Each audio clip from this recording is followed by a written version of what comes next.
Good evening class. मैं दीपिका स्वागत करती हूँ आपका अपने यूट्यूब चैनल दीप क्लासेस में, जिसमें हम हिंदी टीजीटी पीजीटी के क्वेश्चंस की प्रैक्टिस करते हैं, जिससे आपको एग्ज़ाम में हेल्प मिलेगी। बिना देरी किए हम अपना आज का वीडियो स्टार्ट करते हैं। हमारा पहला क्वेश्चन है, नई कविता की प्रमुख प्रवृत्ति क्या है? अलंकारिकता, छंदोबद्धता, क्षणवाद या इतिवृत्तात्मकता। इसका अगर आंसर की बात करें तो इसका आंसर है ऑप्शन नंबर ग, जो है क्षणवाद। क्षणवाद जो है, अगर हम इसके अर्थ की बात करें तो जीवन के जो प्रत्येक क्षण होते हैं उनको महत्वपूर्ण मानकर उसे अपनी कविता में जब स्थान दिया जाता है तो इसको क्षणवाद कहते हैं। और यही क्षणवाद जो है हमें नई कविता में देखने को मिलता है। नई कविता की बात करें तो नई कविता का जो आरंभ हुआ था वो 1950 में हुआ था। ये नई कविता 1950 में हमारे सामने उभर कर आई।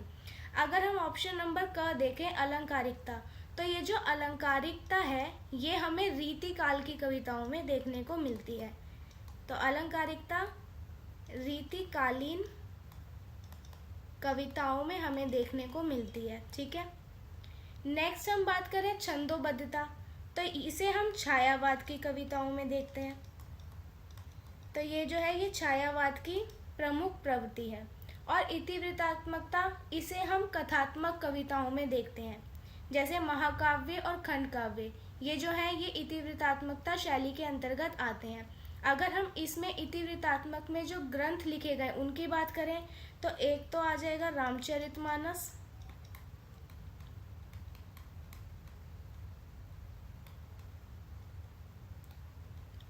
और एक आ जाएगा महाभारत। ये दोनों जो ग्रंथ हैं, इन दोनों में हमें इतिवृत्तात्मकता की प्रधानता देखने को मिलती है। ठीक है, नेक्स्ट क्वेश्चन देखते हैं हम अपना। राम भक्ति काव्य के प्रमुख कवि कौन है? सूरदास, तुलसीदास, कबीरदास या मीराबाई। इसको हम देखें तो ये सब बहुत अच्छे से जानते हैं कि राम भक्ति काव्य के जो प्रमुख कवि हैं वो तुलसीदास माने जाते हैं। तुलसीदास की एक तो हम रामचरितमानस को ही देखते हैं जो राम जी पर लिखी गई है। इसी के साथ ही अगर हम तुलसीदास की अन्य रचनाओं की बात करें तो इसमें एक तो आ जाएगी हमारी रामचरितमानस। ठीक है, फिर है विनय पत्रिका,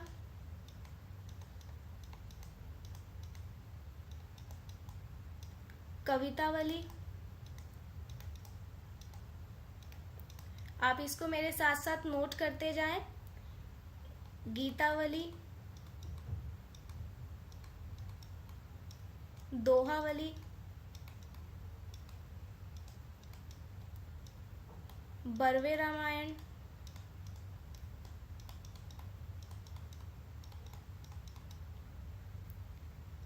रामलला नचहु,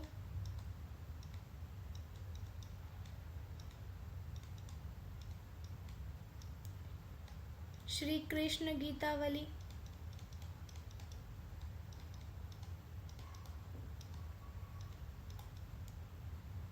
वैराग्य संदीपनी,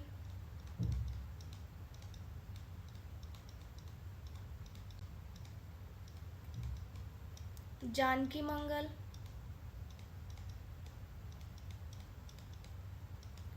पार्वती मंगल,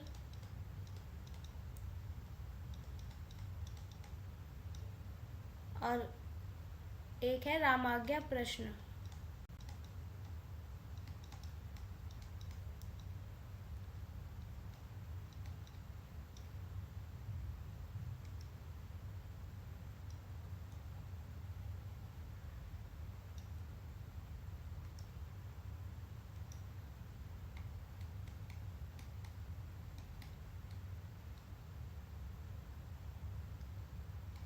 ठीक है, ये सभी जो रचनाएं हैं ये है तुलसीदास की रचनाएं।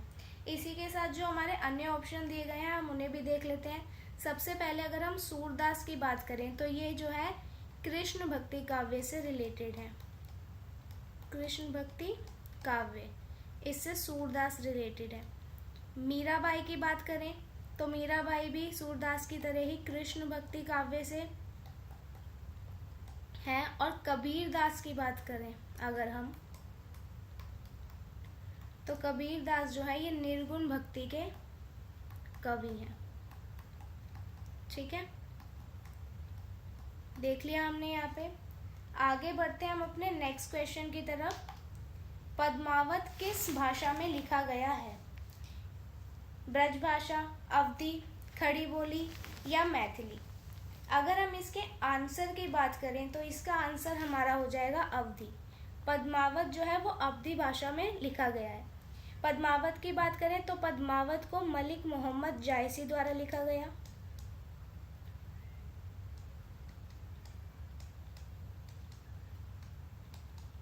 ठीक है, पद्मावत के अगर हम समय की बात करें तो ये आ जाएगा 947 हिजरी इसका समय है। अगर हम इसी समय को संवत में देखें तो आ जाएगा 1500 संवत। ये हो गया इसका समय। और आगे देखें तो ये जो पद्मावत है इसकी रचना जो है दोहा चौपाई छंद में की गई है। दोहा चौपाई छंद, इसमें पद्मावत की रचना की गई है। जैसा कि मैंने आपको बताया पद्मावत जो है मलिक मोहम्मद जायसी द्वारा लिखा गया है। इसके अलावा भी मलिक मोहम्मद जायसी की कुछ रचनाएं हैं और इनकी रचनाओं में एक तो आ जाएगी अखरावट, फिर है आखिरी कलाम,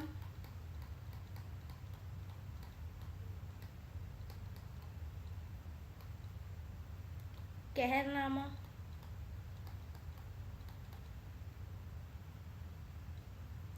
और एक आ जाएगी चित्ररेखा। तो ये सभी रचनाएं जो है मलिक मोहम्मद जायसी द्वारा लिखी गई है। लेकिन मलिक मोहम्मद जायसी की केवल 3 रचना ही ज़्यादातर मानी जाती हैं, क्या? पद्मावत, एक अखरावट और एक आखिरी कलाम। ठीक है, नेक्स्ट क्वेश्चन पे बढ़ते हैं हम। हमारा नेक्स्ट क्वेश्चन है केशव दास किस काल के कवि हैं? आदिकाल, भक्ति काल, रीति काल और आधुनिक काल। एक एक करके पहले हम स्टार्टिंग से इसके ऑप्शन डिस्कस करते हैं। अगर हम आदिकाल के कवियों की बात करें तो इसमें हम अमीर खुसरो लिख सकते हैं। अमीर खुसरो हमारे आदिकाल के कवि हैं।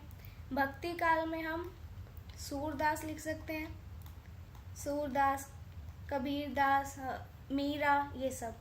रीति काल की बात करें तो रीति काल में हमारे केशव दास आते हैं। केशव दास जो है वो रीति काल के कवि हैं। आधुनिक काल के कवियों में हम बहुत सारे नाम देखने को मिलते हैं, तो इसमें हम एक नाम देखते हैं महादेवी वर्मा। ये हमारे आधुनिक काल से रिलेटेड है। केशव दास के बारे में जाने। केशव दास जो है वो रीति काल के कवि हैं। केशव दास की सबसे बड़ी जो विशेषता है वो है अलंकारिक शैली। तो केशव दास की रचनाओं में हमें अलंकारिकता जो है देखने को मिलती है। केशव दास की रचनाओं की अगर हम बात करें तो इन्होंने कई रचनाएं की, जिसमें है रसिक प्रिया,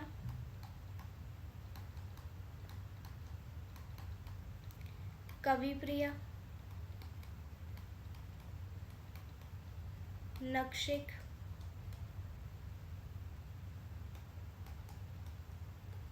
ठीक है, छंदमाला,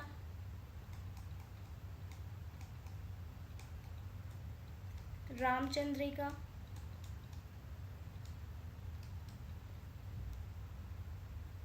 वीर सिंह देवचरित,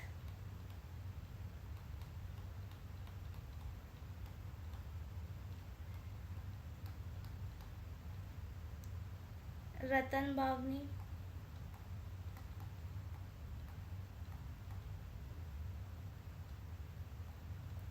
विज्ञान गीता और एक है जहांगीर जस चंद्रिका।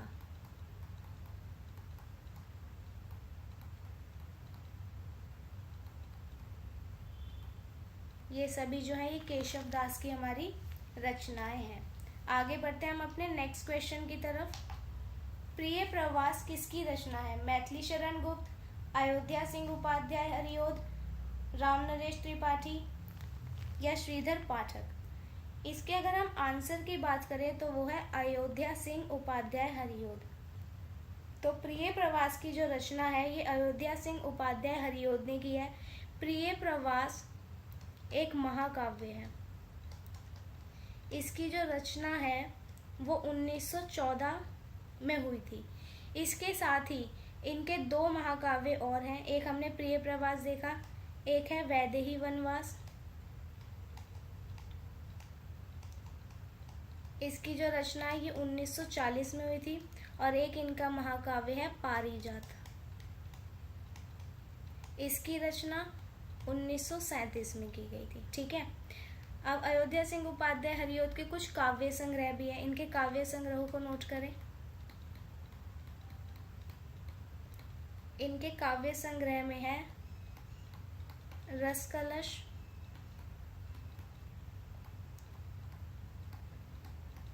चुभते चौपदे और एक है चोखे चौपदे।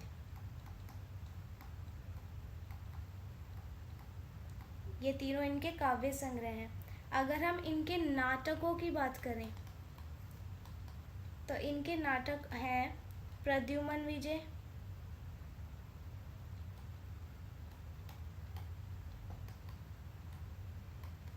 और एक रुक्मणी परिणय।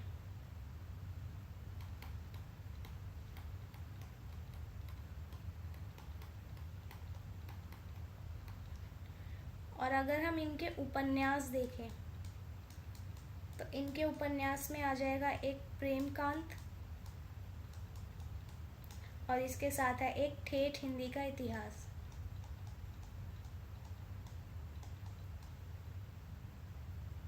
ठेठ हिंदी का ठाठ। ये इनके द्वारा लिखे गए उपन्यास हैं। ठीक है। तो यहाँ पे हमने अयोध्या सिंह उपाध्याय हरिऔध की सभी रचनाओं को जाना। इनके 3 महाकाव्य आए, एक है प्रिय प्रवास, फिर वैदेही वनवास और पारिजात। इनके काव्य संग्रह में हमने देखा रस कलश, चुभते चौपदे और चोखे चौपदे को। इनके नाटक में आ जाएगा प्रद्युमन विजय और रुक्मणी परिणय। और उपन्यास देखें तो इसमें है प्रेमकांत और ठेठ हिंदी का ठाठ। अब हम बढ़ते हैं अपने नेक्स्ट क्वेश्चन की तरफ। हमारा नेक्स्ट क्वेश्चन है, क्या भूलूं क्या याद करूं किस विधा की रचना है? उपन्यास, कहानी, आत्मकथा या फिर निबंध। इसके बारे में हम देखें तो क्या भूलूं क्या याद करूं की रचना जो है 1957 में की गई थी। इसकी विधा की बात करें तो ये एक आत्मकथा है। ठीक है। और अगर हम इसके लेखक की बात करें तो इसके लेखक हैं हरिवंश राय बच्चन।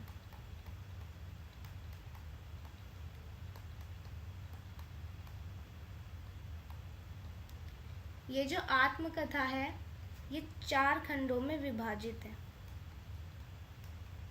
ठीक है। इनके द्वारा और भी कई आत्मकथाएं लिखी गई। इसमें से एक तो इसके जो 4 खंड है इसमें तो ये किया जाएगा क्या भूलूं क्या याद करूं। दूसरे में है नीड़ का निर्माण। फिर इसका तीसरे भाग है बसेरे से दूर।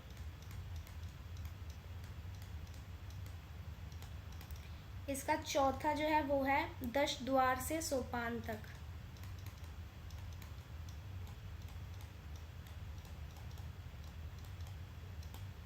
ठीक है।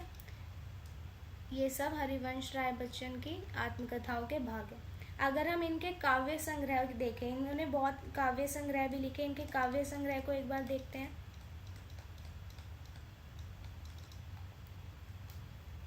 तो इनके काव्य संग्रह में पहला आ जाएगा मधुशाला,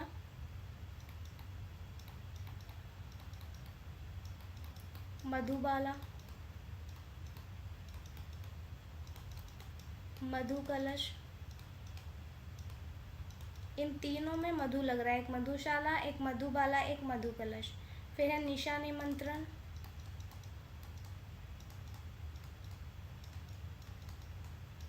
एकांत संगीत,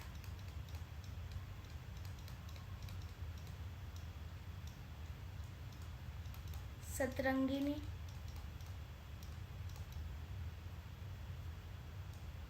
खादी के फूल,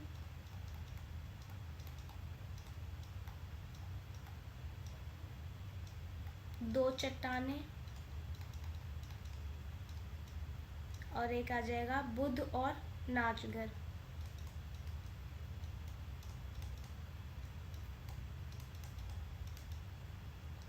ये सब जो है ये हरिवंश राय बच्चन के काव्य संग्रह हैं। ठीक है, आगे बढ़ते हैं हम अपने नेक्स्ट क्वेश्चन की तरफ।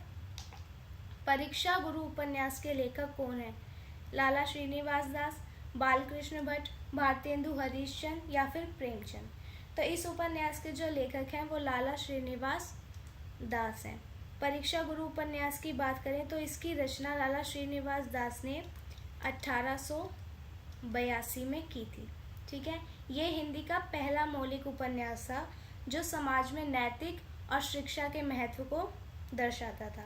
इसके अलावा भी लाला श्रीनिवास दास ने उपन्यासों की रचना करी। इनके अन्य उपन्यास हम देखें तो एक आ जाएगा इसमें रणधीर और प्रेम मोहिनी,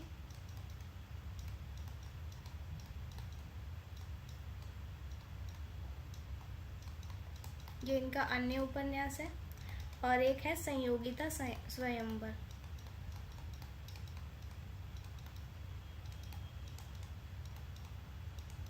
ठीक है, बाकी के ऑप्शन को भी हम देखते हैं। एक सेकेंड।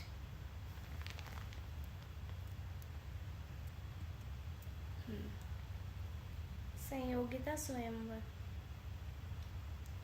इसके हम बाकी के ऑप्शन को देखें तो इसमें हमारे बालकृष्ण भट्ट, अगर हम बालकृष्ण भट्ट के उपन्यासों को देखें तो इसमें एक आ जाएगा 100 अजान और एक सुजान,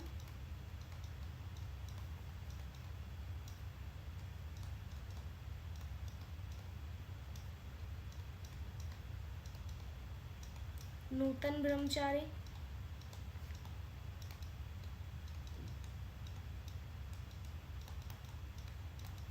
बाल विवाह,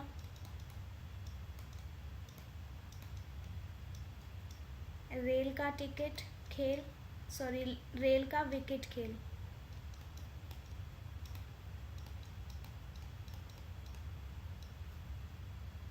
और एक है भाग्य की परख।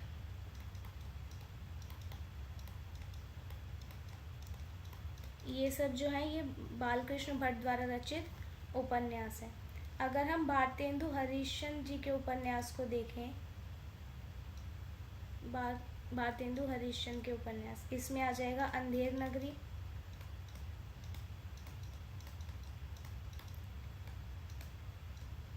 वैदिक हिंसा, हिंसा न भक्ति,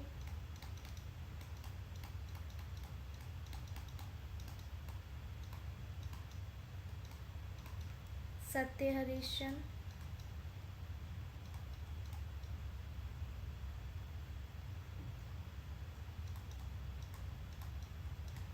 और भारत दूरदर्शन। या मुझसे एक गलती हो गई, ये सब उपन्यास नहीं है, यहाँ पे हम इनके ये नाटकों की चर्चा कर रहे हैं। ठीक है, अब अगर हम प्रेमचंद जी के उपन्यासों को देखें, पेन चेंज कर लेती हूँ मैं। प्रेमचंद जी के उपन्यासों में एक आ जाएगा गोदान। इनके उपन्यास तो हिंदी साहित्य के हर बच्चे को पता ही होते हैं। गबन,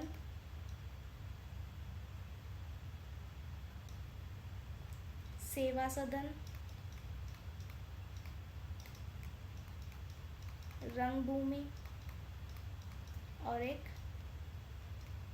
निर्मला।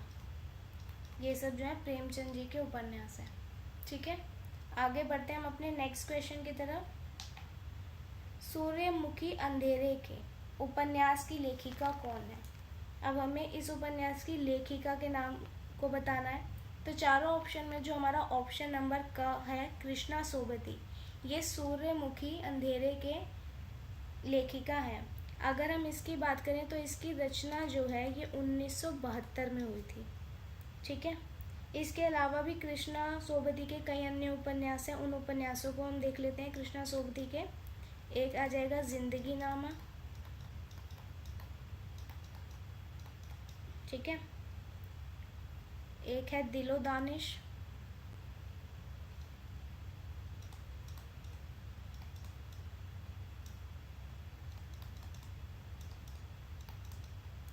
समय सरगम,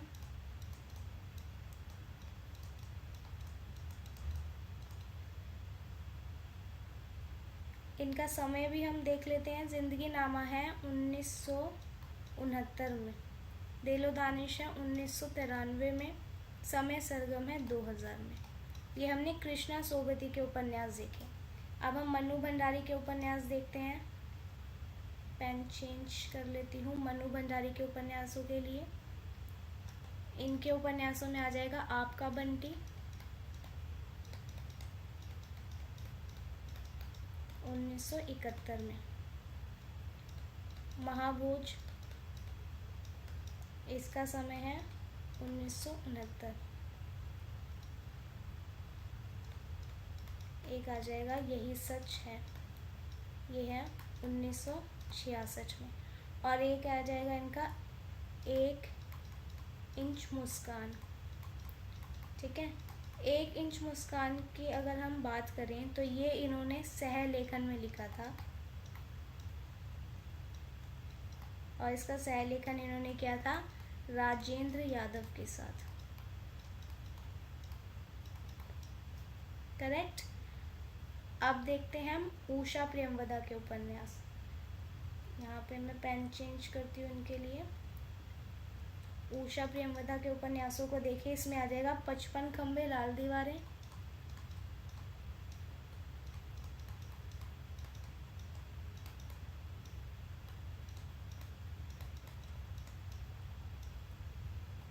शेष यात्रा,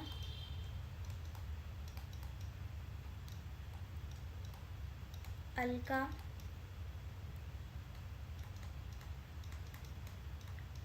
बीता हुआ कल, और एक है रुकोगी नहीं राधिका।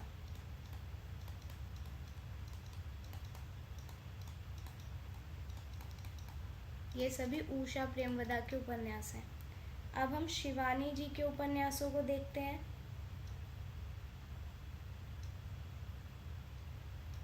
शिवानी जी के उपन्यासों को यहाँ लिख रही हूँ मैं। एक आ जाएगा कृष्णकली, फिर है 14 फेरे, सुरंगमा, भैरवी, एक और इनका उपन्यास है वो है आम्रपाली। ठीक है, ये उपन्यास हमने देखे शिवानी जी के। यहाँ पे मैंने पेन का कलर चेंज कर दिया ताकि आपको पहचानने में इजी रहे, ये मिक्स ना हो, तो आप उस हिसाब से देख लीजिएगा। आगे बढ़ते हैं हम अपने नेक्स्ट क्वेश्चन की तरफ। सरस्वती पत्रिका के प्रथम संपादक कौन थे? श्याम सुंदर दास, महावीर प्रसाद द्विवेदी, श्रीनिवास दास या फिर राधा कृष्ण दास? इसके उत्तर की बात करें तो वो है श्याम सुंदर दास। इसे हम डिटेल में समझते हैं कि जो सरस्वती पत्रिका है इसका प्रकाशन जो हुआ था 1900 में किया गया था, 1900 ईस्वी में। ठीक है, ये इंडियन प्रेस द्वारा प्रकाशित होती थी।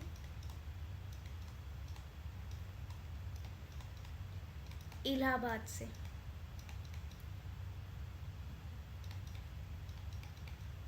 ठीक है, प्रारंभ में जो है नागरी प्रचारणी सभा काशी ने इस पत्रिका के संपादन के लिए श्याम सुंदर दास, राधा कृष्ण दास, जगन्नाथ दास रत्नाकर, कार्तिक प्रसाद खत्री और किशोरीलाल गोस्वामी, इन सब की जो है एक समिति बनाई थी।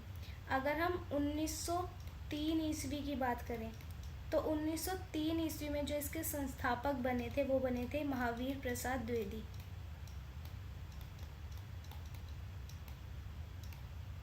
ये इसके संस्थापक 1903 में बने थे। ठीक है, ये हमने जाना सरस्वती पत्रिका के बारे में। आगे बढ़ते हैं हम अपने नेक्स्ट क्वेश्चन की तरफ। काव्य शास्त्र किसकी रचना है? भरत मुनि, भामा, विश्वनाथ या रामचंद्र शुक्ल?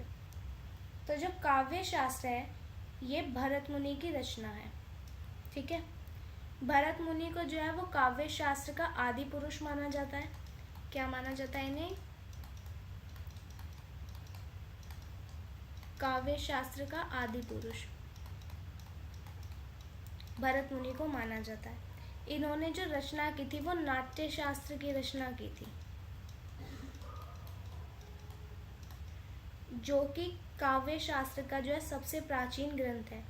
इसमें इन्होंने जो है रस, भाव, अलंकार, नाट्य और काव्य, इन सब के सिद्धांतों का जो है विस्तार से वर्णन किया था। ठीक है, ये हमने भरत मुनि के बारे में जाना। भामा की रचना देखें तो भामा की रचना है काव्यालंकार, ये भामा की रचना है। नाट्य शास्त्र जो है ये भरत मुनि की रचना है।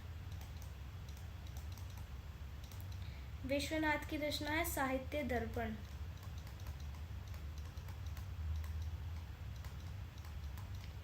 और रामचंद्र शुक्ल की रचना, इसे तो सभी जानते हैं, हिंदी साहित्य का इतिहास।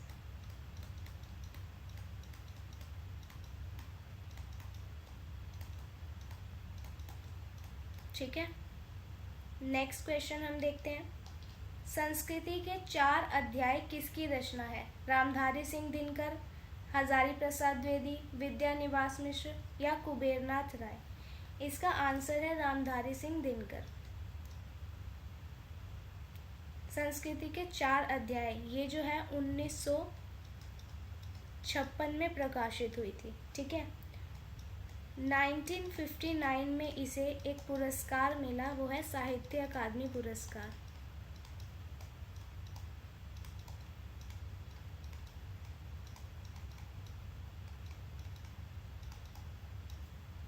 इससे इसको सम्मानित किया गया। रामधारी सिंह दिनकर की अगर हम अन्य रचनाएं देखें तो उसमें आ जाएगी हुंकार, रेणुका, रसवंती, द्वंद्व गीत,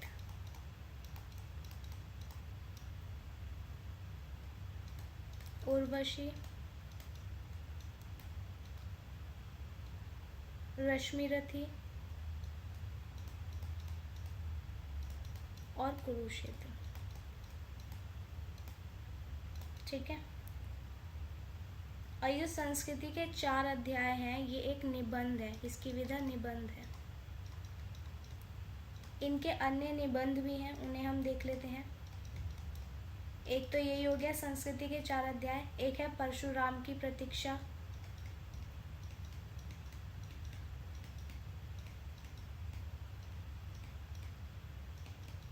एक है अर्धनारीश्वर,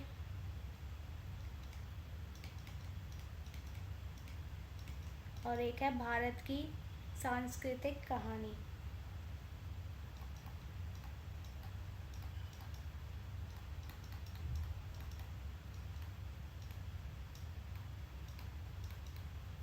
ये जो है इनके निबंध हैं। ठीक है, आगे बढ़ते हैं हम अपने नेक्स्ट क्वेश्चन की तरफ। स्मृति की रेखाएं किसकी रचना है? महादेवी वर्मा, रामवृक्ष बेनीपुरी, प्रकाश चंद्र गुप्त या उपेंद्रनाथ अश्व? अगर हम इसके आंसर की बात करें तो यह है महादेवी वर्मा द्वारा रचित। इसका जो प्रकाशन है वो 1943 ईस्वी में हुआ था। और इसकी विधा देखें तो ये एक संस्मरण है जिसे महादेवी वर्मा ने लिखा है। महादेवी वर्मा ने और भी कई रचनाएं लिखी करी। इनकी रचनाओं के अगर हम कविता संग्रह को देखें तो इसमें आ जाएगा निहार, रश्मि, नीरजा। इनके समय भी बहुत इम्पोर्टेंट है तो इसे हम समय के साथ करते हैं। ये है जाए 1930, रश्मि 1932, नीरजा 1934। फिर है सांधे गीत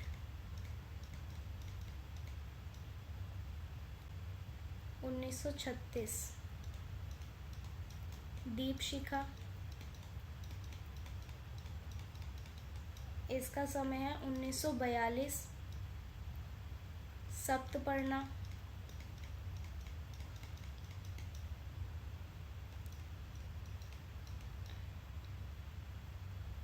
और है प्रथम आयाम, यह है 1974।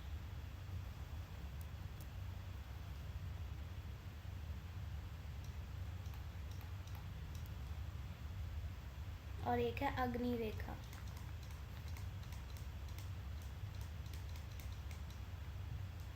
उन्नीस सौ 1990। ये सभी जो है महादेवी वर्मा के कविता संग्रह हैं। इनके रेखा चित्र भी हैं, इनके रेखा चित्रों को देखते हैं।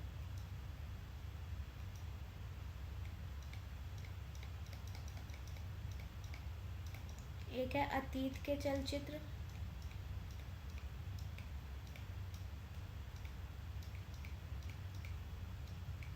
उन्नीस सौ 41 में। ये हमने देख ही लिया। स्मृति की रेखा है 1943 में। एक है श्रृंखला की कड़ियाँ,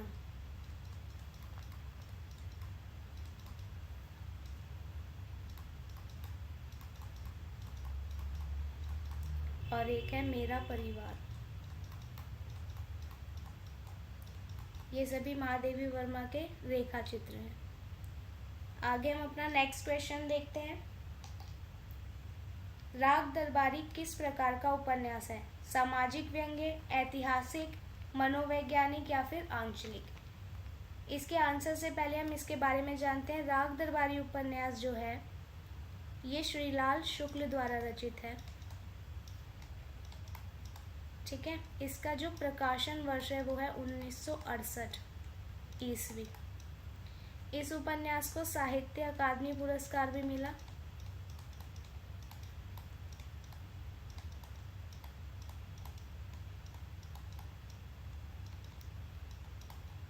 और इसको जो पुरस्कार मिला था वो 1969 में मिला। तो इसके आंसर को हम देखें तो ये जो है सामाजिक व्यंग्य उपन्यास है। श्रीलाल शुक्ल ने और भी कई उपन्यासों की रचना की, उन्हें देखते हैं हम। इनका उपन्यास है सूनी घाटी का सूरज, यहीं पे लिख देती हूँ मैं।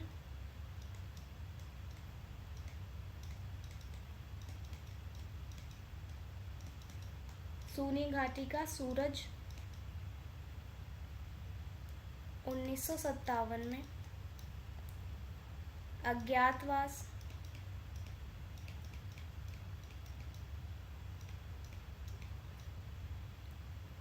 राग दरबारी आपने देख ही लिया है। एक है सीमाएं टूटती है 1973 में। पहला पड़ाव 1987 में। विश्रामपुर का संत 1988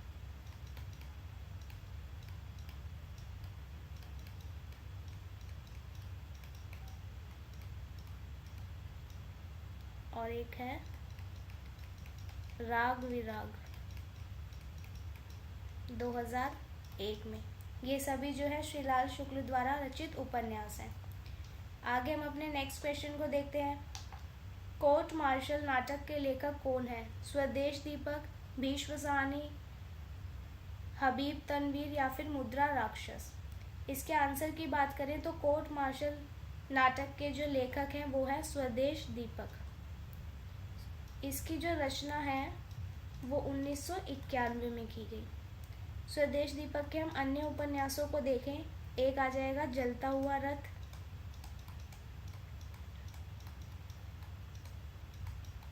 फिर है काल कोठरी, सॉरी ये इनके नाटक हैं, मैंने शायद आपको उपन्यास कह दिया है, और एक सबसे उदास कविता।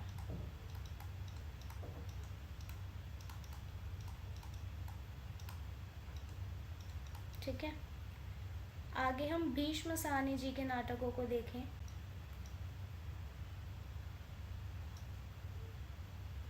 इनके नाटक में आ जाएगा हानुष,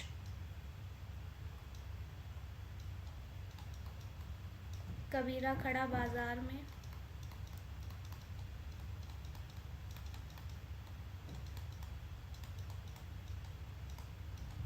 मुआवजे,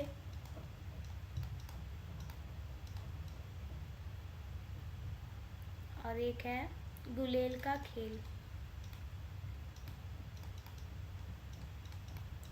ये हमारे भीष्म साहनी जी के नाटक हैं। हबीब तनवीर की रचनाएं देखें हम।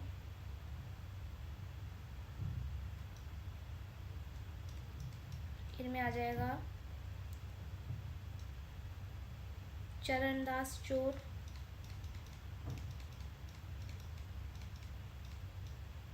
आगरा बाजार,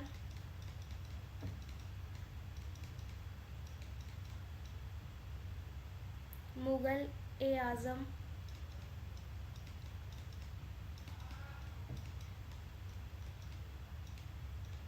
और एक आ जाएगा जिन लाहौर नहीं देखा।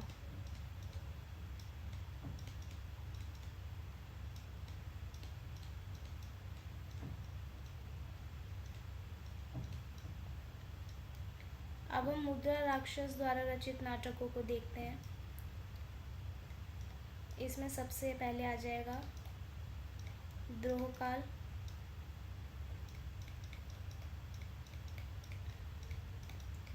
आखिरी सफर, ताजमहल का ठेकेदार,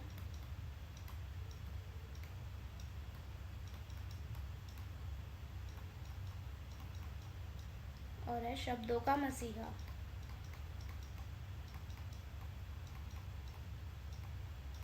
ये सब मुद्रा राक्षस द्वारा रचित है। ठीक है, तो इसी के साथ हमारा आज का वीडियो यहीं तक। वीडियो पसंद आया हो तो वीडियो को लाइक एंड शेयर ज़रूर करें, और इसी तरह के वीडियो के लिए हमारे चैनल को सब्सक्राइब करें। मिलते हैं हम अपनी नेक्स्ट वीडियो में, तब तक के लिए थैंक यू।